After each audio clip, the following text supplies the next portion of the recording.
कि पुलिस की हिरासत में पुलिस पूरी प्रोटेक्शन में लेके जाती है ना, जो मुलजिम होते हैं उनको कोई आज़ाद थोड़ी छोड़ देते, जाओ तुम वहाँ पे लोडेड गन रखिए, उसको उठाओ और पुलिस वालों के ऊपर चलाओ, तो पूरी हथकड़ी और रस्सियों से बांध के ले जाते हैं ना।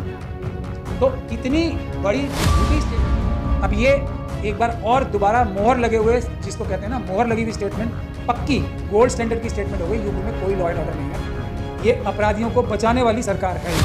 वो ट्रेंड आतंकवादी गतिविधियों में ट्रेंड लोग होते हैं, जिनकी ट्रेनिंग होकर आती है, ये करते हैं सारी घटना। यही मुसलमानों के घर पे, यही शेड्यूल कास्ट कम्युनिटी के घर पे जाके हमले करते हैं, उनकी माँ बहन बेटियों को छेड़ते हैं, उनके घरों में लूटपाट करते हैं, उनके झंडों से जाके बाबा साहब की मूर्तियाँ सबसे ज़्यादा तोड़ी जाती हैं। झूठी चोरी की जीत को जस्टिफाई करने के लिए होता है, क्योंकि ये कितना भी ये सब आपराधिक गतिविधियों में लिप्त हो जाए आरएसएस बीजेपी वाले या उनके दूसरे सहयोगी संगठन, जनता इन्हें वोट नहीं देगी। कितनी बार बेवकूफ़ बनेगी। एक क्या लगता है जिस तरीके से बहराइच में जो घटना हुई उसके बाद एनकाउंटर हुआ?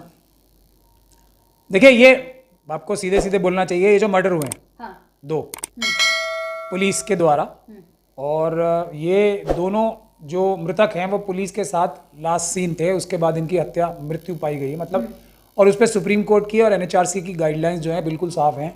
अगर पुलिस की कस्टडी में कोई भी मृत्यु होती है तो उस पर एक तो एसडीएम की इंक्वायरी होती है और मर्डर के चार्जेस लगते हैं। लेकिन ऐसा होगा नहीं, मैं आपको साफ साफ बता रहा हूँ, क्योंकि अभी तक जो आरएसएस की दलाल मुस्लिम संगठन हैं, उनके मुस्लिम संगठन जितने भी हैं उनके टॉप लीडरशिप आरएसएस की दलालों में गिनती आती है उनकी, वो सब अभी तक पहुँच जाएंगे वहाँ पे। और ये परिवार की एक महिला या बहन थी या बेटी थी जो वीडियो बना के इस बात की गुहार लगा रही थी प्रधानमंत्री जी से और मुख्यमंत्री जी से कि मेरे पिता को और भाइयों को बचा लिया जाए, जिंदा छोड़ दिया जाए। तो ये सब उस महिला के पास और परिवार वालों के पास जाएंगे और उनको और डराएंगे अभी, और उनको पुलिस के खिलाफ कोई भी अच्छा मजबूत मुकदमा कायम करने से रोकेंगे, और ये मामला भी बाकी सभी मामलों की तरह रफा दफा हो जाएगा। ये सबसे बड़ी बुनियादी कमी है, जब तक हम इसे दूर नहीं करेंगे। और ये कमी सिर्फ मुस्लिम लीडरशिप में ही नहीं है, ये शेड्यूल ट्राइब की लीडरशिप में भी है और दूसरे कमज़ोर वर्ग की लीडरशिप में भी है। इसीलिए ये जो एसपी साहिबा हैं जो बाकायदा प्रेस में बयान दे रही हैं, ये इनका एक तरीके से इकबालिया जुर्म है, जिसके तहत उनके खिलाफ भी मुकदमा 302 का दर्ज हो जाना चाहिए। लेकिन क्या लगता है, देखिए जिस तरीके से कहा जा रहा है वहाँ से जो लगातार वीडियो वायरल हुई थी, पथराव हुआ, लाठी भी हुई, क्या लगता है यात्रा में जा रहे थे, पत्थर कहाँ से आ गया? देखिए, ये यात्राओं को बहुत अच्छी तरीके से समझना जरूरी है देश की जनता को। हाँ। ये जितनी भी यात्राएं हैं एक खास संप्रदाय जो सनातन धर्म के मानने वाले, क्योंकि बाबा साहब डॉक्टर भीमराव अंबेडकर की सबसे ज़्यादा जो वो निकलती हैं यात्राएं पूरे देश में, उसमें कभी आपने ऐसा नहीं सुना होगा कि किसी मुस्लिम कम्युनिटी के व्यक्ति ने ऐसा किया या इस प्रकार का झगड़ा ही हुआ। ठीक, झगड़ा हो सकता है, वैसे अगर कोई घर में घुसेगा, आपके झंडा हटा देगा, तो क्या उसे सीधे मार देंगे? मैं वही उस पर आ रहा हूँ। ये आपने प्रिज्यूम कर लिया ना कि आपके घर में कोई झंडा उतारने के लिए घुसेगा, आपकी माँ बहनी बेटियों को एक तरीके से उनके सामने से ऊपर जाएगा, उनको छेड़ेगा, उनको गंदी गंदी गालियाँ देगा और ऊपर जाके झंडा उतारेगा, तो आपने उसके आगे की बात प्रिज्यूम कर ली कि आप उसे मार देंगे। क्या इसका कोई भी सबूत है कि किसी ने ऐसा काम करने के बावजूद भी उन्हें मारा? इसका कोई भी सबूत नहीं है ना। और ये जो हत्याएं पुलिस द्वारा हुई हैं, ये उसके सबूत छुपाने के लिए हुई हैं, कहीं सच्चाई सामने ना आ जाए। ये जो मानसिकता बना दी जाती है ना, यही सबसे बड़ा दुर्भाग्यपूर्ण बात है। ये कहाँ से सबूत आ गए कि किसी उस घर वाले ने मारी है जिसके घर में जाके वीडियो वायरल हुई, घर से झंडा, हरा झंडा, हाँ, लेकिन मारते हुए कोई वीडियो नजर आई आपको? ये तो वो अपराध करते हुए नजर आई जो वो युवक कर रहा था। उसके बाद हो सकता है आरएसएस और बीजेपी के लोगों ने, विश्व हिंदू परिषद, बजरंग दल के लोगों ने उसे गोली मार दी हो। जैसा कि मतलब कहना चाह रहे हैं जो लोग बाहर नीचे खड़े होकर वीडियो बना रहे थे, फोटो खींच रहे थे, उनमें से किसी ने मारी होगी या कहीं और से किसी ने मार दी होगी। हाँ। ये तो विवेचना का विषय है ना। और जो यही एसएसपी साहिबा है, इनका एक अगर पुराना बयान देखा जाए तो उसमें, क्योंकि दिल के अंदर सच होता है तो जबान भी इसी तरह चलती है। सच को झूठ बोलने की भी एक बहुत बड़ी कला होती है। तो उस कला में ये निपुण नहीं लग रही थी, तो पहली स्टेटमेंट से इनकी कुछ ना कुछ ऐसा निकल के भी आ रहा था बयान, गोलमोल सा, कि शायद उसी पक्ष के लोगों ने उनको मार दिया जो जुलूस में शामिल थे।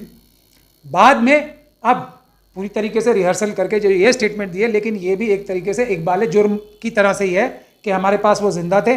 और कितनी एक तरीके से जिसको कोई भी अदालतों में जितनी भी जजमेंट्स हैं वो ऐसी हैं कि ऐसा तो कभी हो ही नहीं सकता ना कि पुलिस की हिरासत में पुलिस पूरी प्रोटेक्शन में लेके जाती है ना, जो मुलजिम होते हैं उनको कोई आज़ाद थोड़ी छोड़ देते, जाओ तुम वहाँ पे लोडेड गन रखिए, उसको उठाओ और पुलिस वालों के ऊपर चलाओ, तो पूरी हथकड़ी और रस्सियों से बांध के ले जाते हैं ना।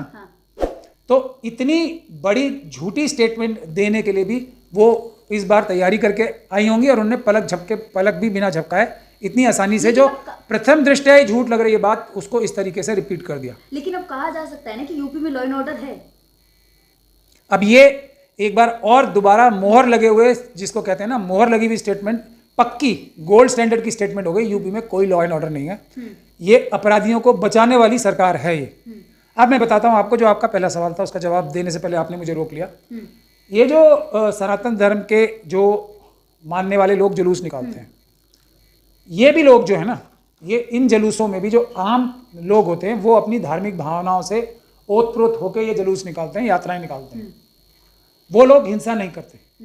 आरएसएस, बीजेपी, विश्व हिंदू परिषद, बजरंग दल, इस तरह के जो अब खड़गे जी भी आतंकवादी संगठन कहने पे मजबूर हो गए ना इन्हें, तो ये ट्रेंड आतंकवादी लोग इनमें पहुंचते हैं जो आरएसएस द्वारा भेजे गए होते हैं, हथियारों समेत। आप अगर जितनी वीडियो देखेंगे एक आम जनता होती है जो बिना हथियार के अपने देवी देवताओं को या अपने आराध्यों की प्रतिमाएं या उनके अलग अलग विभिन्न प्रकार के नारे लगा रहे होते हैं। एक ये दूसरी तरह के लोग होते हैं जो हथियारों के साथ होते हैं, और पुलिस भी इनके साथ चल रही होती है। आप देखिए सब जगह पुलिस नजर आएगी, और ये हथियार वाले लोग भी, ये सब वो ट्रेंड आतंकवादी गतिविधियों में ट्रेंड लोग होते हैं जिनकी ट्रेनिंग होकर आती है, ये करते हैं सारी गड़बड़। यही मुसलमानों के घर पे, यही शेड्यूल कास्ट कम्युनिटी के घर पे जाके हमले करते हैं, उनकी माँ बहन बेटियों को छेड़ते हैं, उनके घरों में लूटपाट करते हैं, उनके झंडों से जाके बाबा साहब की मूर्तियां सबसे ज्यादा तोड़ी जाती हैं देश में। ये पता है आपको क्यों?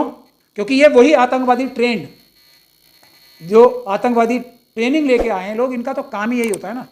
तो अब जब किसी की माँ बहन बेटी छेड़ोगे तो भले ही वो उसका रिएक्शन ना करे, लेकिन एक इन्हें बहाना तो मिल जाता है ना। खुद ही अपने लोगों को कई बार इन्होंने गोली मारी है, उनको मारा है, ताकि माहौल में एक और गर्मी ला सकें, ताकि पाकिस्तान और चाइना को फायदा हो सके कि देश में इतना ज्यादा अराजकता का माहौल है, कोई विदेशी हमारे देश में आके पैसे ना इन्वेस्ट करे।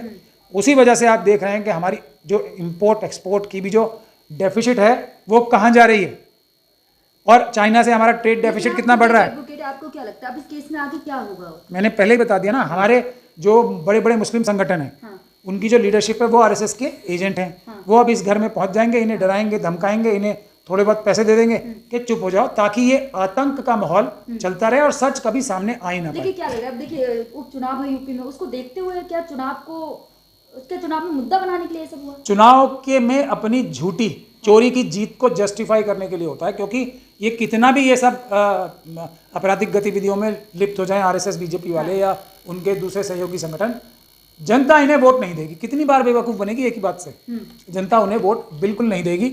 लेकिन ये उसका, लेकिन योगी जी तो हिंदू हृदय सम्राट है ना। नहीं, मैं बता तो रहा हूँ, सम्राट तो हैं, सम्राटों का टाइम अब इंडिया में चला गया है। और हृदय में जाने के लिए तो किसी के लिए बहुत मेहनत करनी पड़ती है। रोज वहाँ हमारी महिलाओं और बच्चियों के बलात्कार हो रहे हैं, योगी जी तमाशा देख रहे हैं।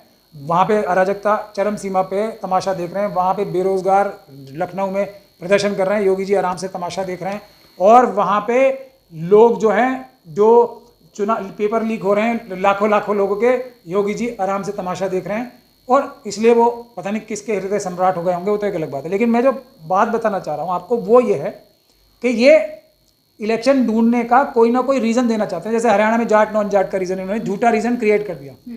ठीक, जीतते चुनाव एक तरीके से सिर्फ, और वो है चोरी करने की जो मशीनें, जो देश के सबसे बड़े वोट चुराने वाले चोर हैं राजीव कुमार जी, जीतते इलेक्शन ये उनकी वजह से हैं। जो चुनाव आयोग कहना शुरू कर दिया ना लोग, उन्होंने चूना लगाने वाला आयोग कहने लगे लोग चुनाव आयोग की जगह। जीतते चुनाव उसकी वजह से हैं, मशीनों की वजह से हैं। लेकिन जनता को हजम कैसे होगा? एक भ्रम फैलाने के लिए कि ये हिंदू मुस्लिम झगड़ा करा दिया, इसलिए लोगों ने पोलराइज होकर वोट दे दिया। वहाँ जाट नॉन जाट का एक बोगी चला दी, उसकी वजह से लोगों ने, अरे अगर जाट नॉन जाट भी हो गया तो भारतीय जनता पार्टी को क्यों वोट देंगे, किसी और पार्टी को दे देंगे। भारतीय जनता पार्टी कौन है? उससे तो सब नाराज हैं। तो ये एक सच्चाई है जिसको हम नहीं समझेंगे तो इस प्रकार की चोरी की वोटों से ये अपनी सरकारें बनाते रहेंगे, और देश के संविधान को ये सबसे बड़ा खतरा है। इसीलिए ये चोरी की मशीन है।